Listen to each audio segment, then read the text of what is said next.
Assalamualaikum warahmatullahi wabarakatuh dan selamat sejahtera cikgu ucapkan kepada anak-anak murid cikgu sekalian. Okey murid-murid, hari ini kita akan belajar tentang nilai-nilai murni.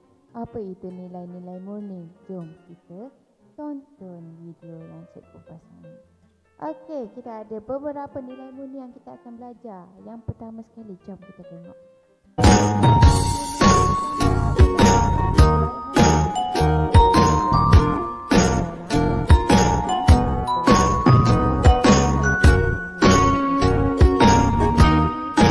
Haziq membantu rakan dalam kesusahan, Izzah menghulurkan derma kepada orang miskin, Ain belanja rakannya makan, Syafa beri tempat duduk kepada orang tua.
Jadi itu sahaja pembelajaran melalui video kita pada hari ini. Okey, yang seterusnya kita tengok 17 nilai-nilai murni yang awak perlu belajar hari ini. Yang pertama sekali kita tengok adalah nilai murni baik hati. Yang kedua, berdikari. Yang ketiga, hemah tinggi. 4, hormat menghormati. 5, kasih sayang. 6. Keadilan. 7. Keberanian. 8. Kebersihan fizikal dan mental. 9. Kejujuran. 10. Kerajinan. 11. Kerjasama. 12. Kesederhanaan. 13. Kesyukuran. 14. Rasional. 15. Semangat bermasyarakat. 16. Patriotisme. Dan yang terakhir sekali, nilai murni yang kita perlu belajar hari ini adalah tentang nilai murni kebebasan. Okey, nanti kita akan rujuk sambil kita buat latihan. Okey, yang seterusnya kita nak buat latihan dalam buku aktiviti. Okey, cikgu harap semua dah bersedia dengan buku aktiviti masing-masing dan buka muka surat 87.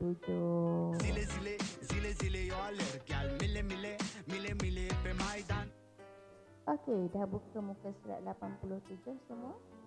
Okey, jom kita baca daripada awal. Okey. Yang pertama sekali, sebelum kita membuat latihan, kita mestilah membaca arahan yang diberi. Okey, jom kita baca arahan yang diberi. Baca cerita, kemudian nyatakan nilai yang diperoleh berdasarkan frasa yang berhuruf tebal. Kita ulang sekali lagi. Baca cerita, kemudian nyatakan nilai yang diperoleh berdasarkan frasa yang berhuruf tebal. Maksudnya, dia suruh awak nyatakan nilai-nilai yang kita dah tengok dalam video tadi, sebagai contoh kasih sayang, kerajinan, kerjasama, berdasarkan frasa yang berhuruf tebal. Yang mana satu frasa yang berhuruf tebal? Jom kita tengok. Okey, yang ni huruf tebal. Ni huruf tebal, yang ini huruf tebal dan huruf tebal. Okey, kalau tajuk, kita baca tajuk dulu. Sang lebah dan sang kelulut. Apa itu sang lebah dan sang kelulut? Dua-duanya adalah sejenis lebah. Lebah ni adalah lebah madu. Sang kelulut ni pun lebah madu juga, tapi dia adalah lebah madu kelulut. Okey, tajuk. Walaupun dia berhuruf tebal, dia tidak dikira sebagai frasa yang awak perlu nyatakan nilai, sebab dia hanyalah sebuah tajuk. Okey. Sebelum kita nak mencari nilai murni, kita kena baca dulu. Jom kita baca dan faham ceritanya. Okey, daripada awal kita baca. Pada suatu hari, sang lebah ke rumah sang kelulut. Dia melihat sang kelulut sedang bekerja dengan tekunnya. Hai sang kelulut, kecilnya sayap kamu.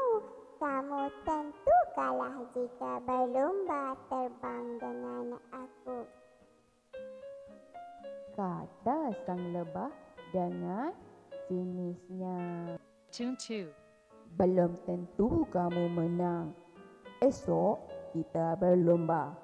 Tebuan boleh menjadi pengadilnya, kata sang kelulut.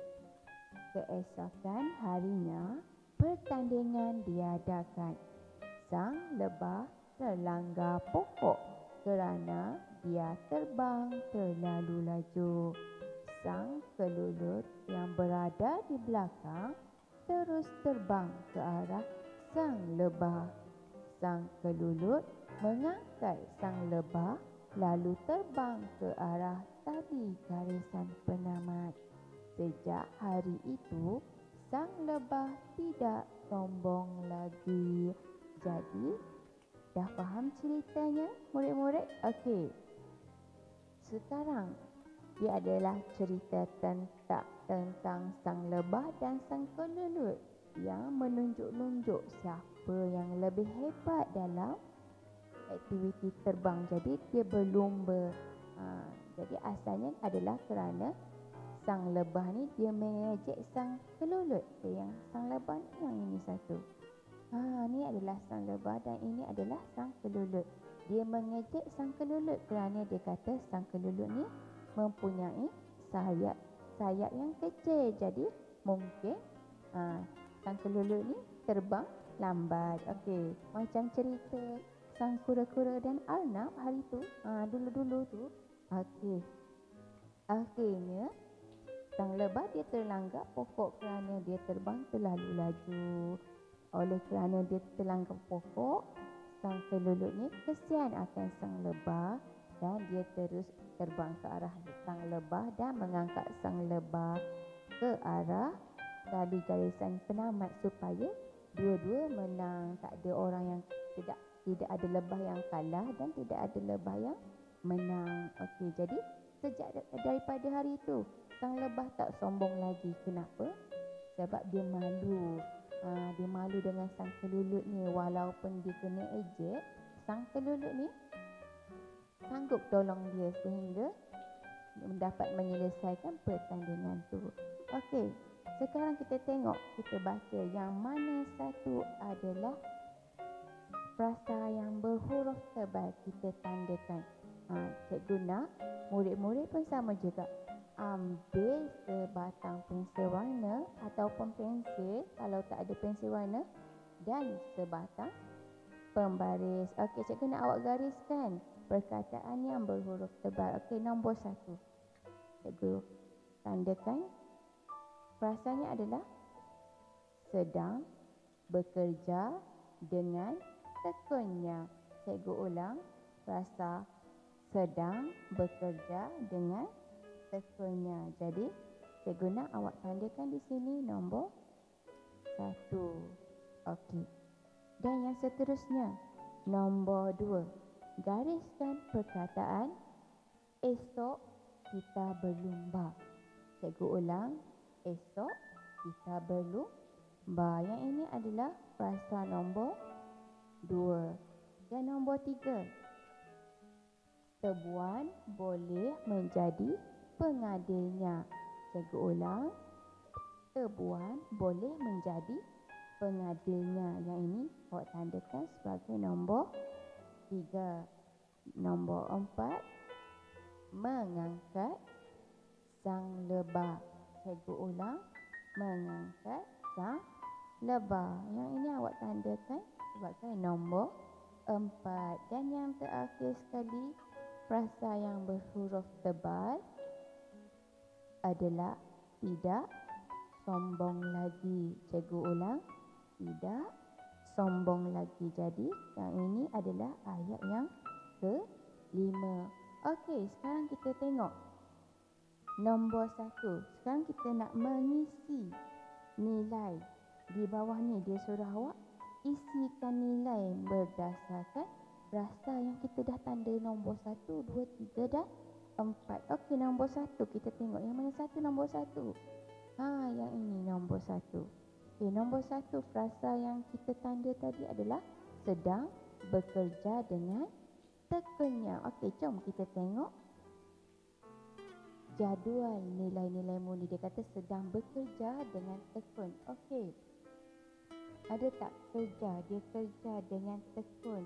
Kalau ada pun gotong royong, bersatu padu. Okey, berdikari. Ada hemah tinggi. Awak rasa yang mana satu nilai mula yang sepatutnya? Dia bekerja dengan tekun. Okey. Kalau cikgu akan pilih kerajinan. Kenapa kerajinan? Sebab dia berusaha. Dia ada daya usaha untuk bekerja dengan tekun. Jadi awak ambil pensel dan tuliskan kerajinan di pada nombor 1. Okey. Kerajinan nombor 1. Okey. Yang cikgu dah tandakan tadi dah hilang. 1, 2, 3, 4 dan 5. Okey, kita tuliskan sekali lagi. 1,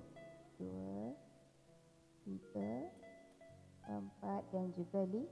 Okey, nombor 1 kita dah siap. Okey. Sekarang kita tengok nombor 2. Nombor 2 kita baca sama-sama. Esok kita berlumba. Esok kita berlumba. Kalau orang ajak awak berlumba, maksudnya macam mana? Dia nak test awak kan, sama ada awak berani atau tidak untuk berlumba. Jadi jom kita tengok. Nilaimu ni ada baik hati, berdikari, hemat tinggi. Nombor 7, kita tengok nombor 7.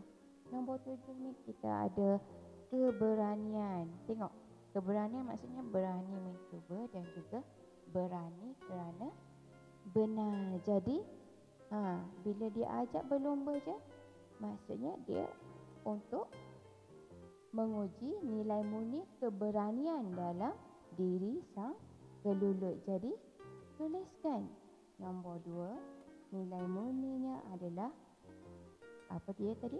Keberanian. Keberanian. Okey. Dah.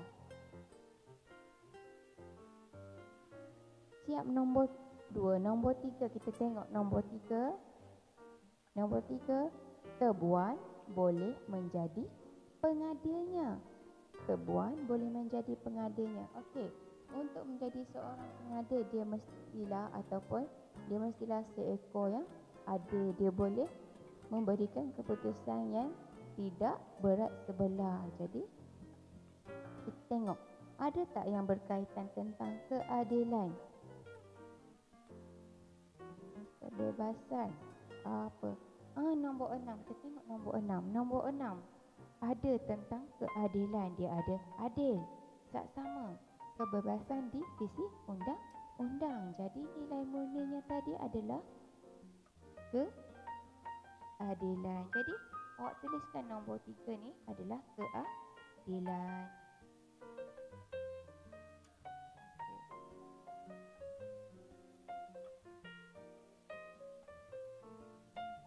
Keadilan. Okey, dah siap nombor 2. Nombor 3 pun dah siap. Kita tengok nombor 4. Nombor 4, mengangkat sang lebah. Sang kelulut mengangkat sang lebah. Kalau awak sebagai kawan, bila awak mengangkat sang lebah, apa nilai murni yang sesuai? Kalau cikgu akan pilih nilai murni baik hati. Kenapa baik hati? Sebab dia ada rasa belas kasihan dekat sang lebah yang terlanggar pokok itu. Jadi dia bertimbang rasa, dia murah hati, saling memahami dan saling memaafkan. Jadi nombor 4 tadi tu ada nilai murninya adalah nilai murni adalah baik hati, kerana sang kelulut adalah seekor lebah yang baik hati. Okey. Dah siap nombor 4 nilai murni. Yang terakhir sekali, sejak hari itu sang lebah tidak sombong lagi. Awak rasa kenapa sang lebah tidak sombong lagi? Sebab dia malu dengan sang kelulut. Walaupun diejek-ejek, dia masih sanggup menolong. Jadi dia terhutang budi. Dia rasa terhutang budi dengan sang kelulut yang menolongnya pada hari perlombaan hari itu. Jadi kalau terhutang budi, kebiasaannya berada di bawah nilai murni mana ya? Kita tengok.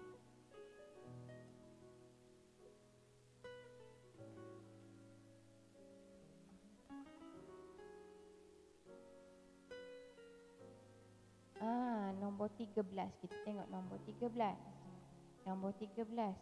Kesyukuran, di mana dia ada nilai murni tentang berterima kasih, menghargai dan mengenang budi.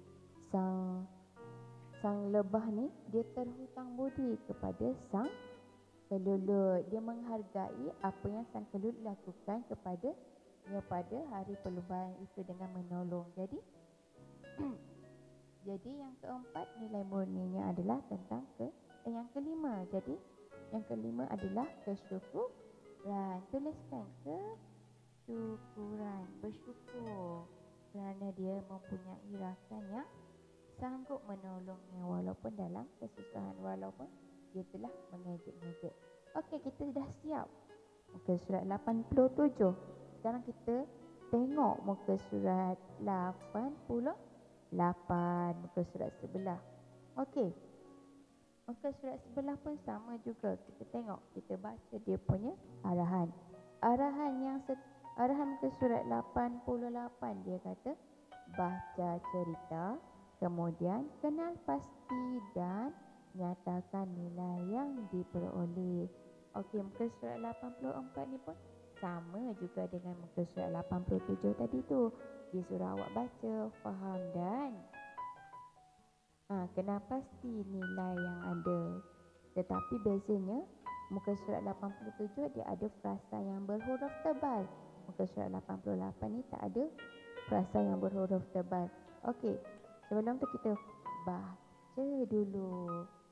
Jom kita baca cerita daripada tajuk. Harga segelas susu. Pada suatu hari, Farhan berasa dahaga selepas berjajah kuih dengan ibunya. Farhan meminta segelas air di sebuah rumah. Seorang kanak-kanak perempuan memberinya segelas susu. Farhan ingin membayar harga susu itu, tetapi ditolak. Kini, kanak-kanak perempuan itu telah dewasa dan menjadi gadis yang cantik. Tiba-tiba, dia dijangkiti penyakit kulit dan tiada doktor yang mampu memulihkan penyakitnya. Kesian. Pada suatu hari, dia menjalani rawatan di sebuah hospital pakar sehingga pulih. Dia susah hati tentang kos rawatannya. Sebelum keluar dari hospital itu, dia menerima sampul surat pembayaran bil daripada doktor yang merawatnya. Apabila dibuka, ada sekeping kad yang tercatat, inilah harga segelas susu. Okey, murid-murid, jadi awak faham tentang cerita tersebut, iaitu cerita harga segelas susu. Cerita ni adalah tentang seorang budak lelaki yang bernama Farhan dan juga seorang budak perempuan. Ada nama tak di situ nama dia? Tak ada. Jadi dia adalah tentang Farhan dan juga seorang kanak-kanak perempuan. Okey, dia tentang Farhan ni pada suatu hari sedang dia menolong ibu dia. Dia dahaga, dia minta segelas air di sebuah rumah. Jadi kanak-kanak yang berada di rumah tu diberilah segelas air, susu. Beri susu. Kemudian Farhan nak membayar susu tu, tetapi budak perempuan tu kata tak apa, tak perlu bayar. Okey, kemudian dah besar, dah hampir 2-3 tahun, dah berpuluh-puluh tahun, budak perempuan tu dah menjadi besar dan menjadi seorang gadis yang cantik. Tiba-tiba dia dapat penyakit yang susah untuk dipulihkan, untuk dibaikkan, diberi ubat. Kemudian pada suatu hari, sedang dia berada di hospital pakar, dia nak mendapatkan rawatan. Dah dapatkan rawatan sehinggalah penyakit kulit dia tu baik. Tiba-tiba dia fikir, aku nak bayar pakai apa ni? Duit aku tak banyak. Jadi tiba-tiba sebelum dia keluar daripada hospital tu, dia nak membayar. Sebetulnya sedang nak bayar tu, okey, dia terimalah sekeping sampul surat. Dalam sampul surat tu ada bil, maksudnya bil bayaran hospital ni dah dibayar. Ada seorang doktor yang merawat dia. Doktor tu tolong bayarkan dengan sekeping kad yang ditulis, inilah harga segelas susu. Maksudnya doktor tu adalah Farhan. Farhan tu bila dah besar dia menjadi seorang doktor. Kebetulan dia jumpa gadis tu, budak perempuan tu dia tolong bayarkan sebagai balasan. Okey. Jadi sekarang cikgu nak awak ambil sebatang pensel warna dan gariskan frasa yang cikgu gariskan. Okey. Yang pertama adalah berjajah kuih dengan ibunya. Yang ni adalah nombor 1. Nombor 2 adalah memberinya segelas susu. Nombor 2. Yang ketiga adalah menjadi gadis yang cantik. Nombor 3, tandakan sebagai nombor 3. Nombor 4, tiada doktor yang mampu memulihkan penyakitnya. Nombor 4. Nombor 5 adalah menjalani rawatan di sebuah hospital pakar sehingga pulih. Yang itu adalah nombor 5.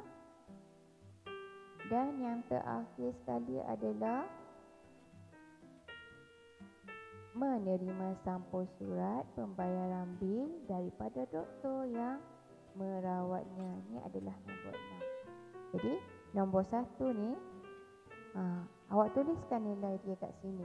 Nombor 2 nilai dia di sini. Nombor 3 di sini. 4 di sini. 5 di sini. Dan 6 di sini. Okey. Cikgu berikan contoh untuk nombor 1. Okey. Farhan berasa dahaga selepas berjajah kuih dengan ibunya. Berjajah ni maksudnya adalah dia menjual kuih bersama ibunya. Okey, bila kita fikirkan dia berjajah kuih, kecil-kecil lagi dah menjual, menolong ibunya. Awak rasa apa nilai murni yang sesuai? Okey, bagi cikgu nilai murni yang paling sesuai adalah nilai murni kerajinan.